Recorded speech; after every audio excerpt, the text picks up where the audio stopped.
Et c'est l'heure de l'invité du Grand Journal. C'est une énième lueur d'espoir au milieu des combats avec des discussions indirectes entre le Hamas et Israël en vue d'obtenir une trêve à Gaza qui ont repris à Doha. Pour en parler, nous retrouvons à Paris Majid Bouden, analyste politique. Bonjour et merci de répondre à notre invitation. Bonjour. Alors, selon le Hamas, ces négociations se concentrent sur la garantie que l'accord aboutisse à une cessation complète des hostilités, en retrait des forces d'occupation de la bande de Gaza, à la définition des mécanismes de mise en œuvre, bien évidemment, et au retour des personnes déplacées dans leur foyer. Quel regard portez-vous sur ces points difficilement négociables ? Ces points sont des objectifs, et les objectifs sont louables, puisque ces objectifs visent à mettre fin à la souffrance des populations civiles qui n'avaient pas choisi cette guerre et qui la subissent de plein fouet. Et la question qui se pose, c'est dans les mécanismes mis en œuvre et les fondements de cette négociation. Or, une négociation exprime un rapport de force. Le rapport de force aujourd'hui est clairement en faveur d'Israël, puisqu'elle a pu faire toutes ces destructions des vies humaines, premièrement, et puis de l'infrastructure. Et de l'autre côté, le Hamas est dans une situation d'affaiblissement total parce qu'il recueille le fruit d'une action qui a visé des civils au début, qui a renversé une partie de l'opinion publique contre elle, puisque c'est quand on vise les populations civiles, quel que soit le motif, on s'est départi du soutien de l'opinion publique et on crée et on commet un crime, ce qui ne veut pas dire que de l'autre côté, la réaction d'Israël était proportionnée, bien au contraire, elle a visé des civils et ça aussi constitue un crime. Et du coup, on se trouve dans une situation où le rapport de force est aujourd'hui clairement déséquilibré. Donc, et comme il n'y a pas une volonté de la communauté internationale pour mettre fin, pour sanctionner d'un côté ou de l'autre, eh bien, ça dépend de la volonté uniquement de chacune des parties.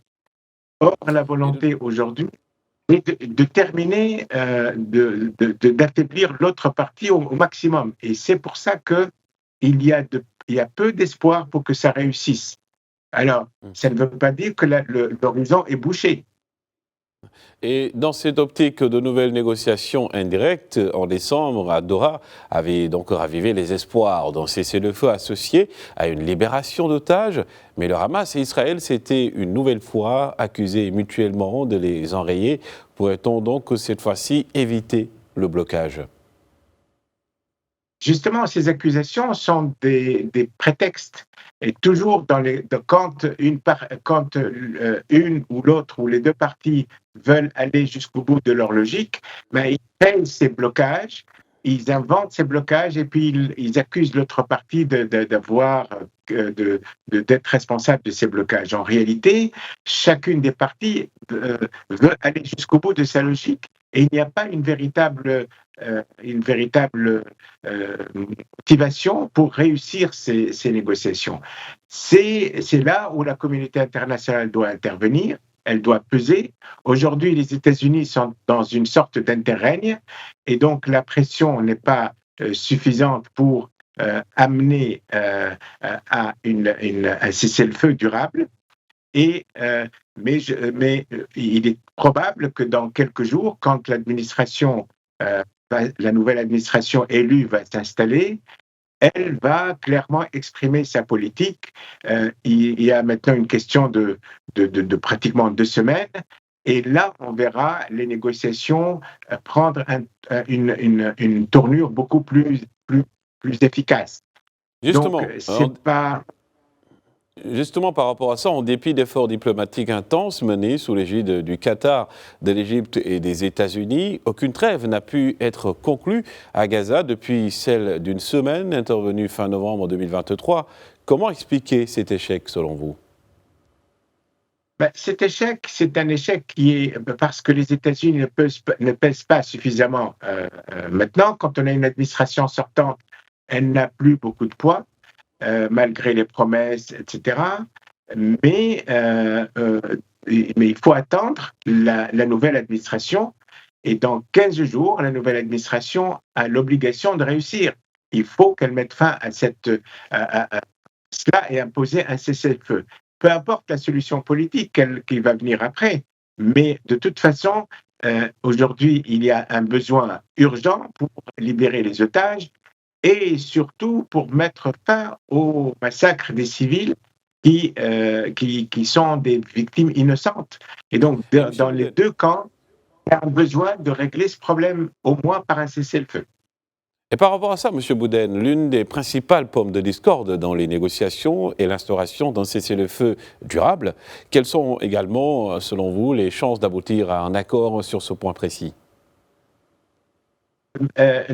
Les chances vont devenir importantes dans quelques jours et ça devient un impératif pour tout le monde. Netanyahou ne peut pas continuer à ignorer cette nécessité. Il y a dans l'opinion publique israélienne une volonté d'arriver à un cessez-le-feu pour libérer les otages. On a compris que les otages ne peuvent pas être libérés sans un cessez-le-feu. De l'autre côté, l'opinion publique internationale veut que les massacres de civils s'arrêtent et c'est une nécessité. Et là, on va arriver à cette solution. Les objectifs sont louables et les objectifs sont nécessaires aujourd'hui. Il faut que les populations palestiniennes qui ont été déplacées d'un endroit à un autre et dans une situation, elle est dans une situation catastrophique, il faut qu'elles reviennent à l'endroit où elles étaient. On revient à un statu quo.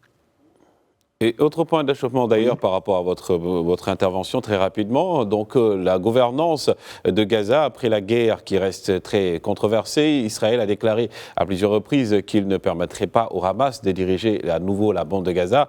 Quelles seront d'après vous les perspectives d'un accord acceptable par les deux parties, pour l'administration bien évidemment? Les perspectives, c'est d'avoir un interlocuteur palestinien maintenant qui représente le peuple palestinien, qui représente les vrais intérêts du peuple palestinien. Le problème dans cette catastrophe, c'est que les Palestiniens sont représentés de facto par le Hamas, qui est une organisation extrémiste qui ne représente pas vraiment le peuple palestinien. On a vu qu'au sud du Liban, le sud du Liban était représenté par le Hezbollah, qui est aussi une organisation extrémiste. Et il faut qu'émerge un leadership palestinien et libanais et ailleurs qui soit modéré et qui puisse trouver une solution dans l'intérêt de ces populations et de son peuple. Et dans l'intérêt de ces populations, de son peuple également et de la région. Merci encore à vous, Majid Boudenne. Je le rappelle que donc vous êtes analyste politique et vous intervenez en direct de Paris. Merci.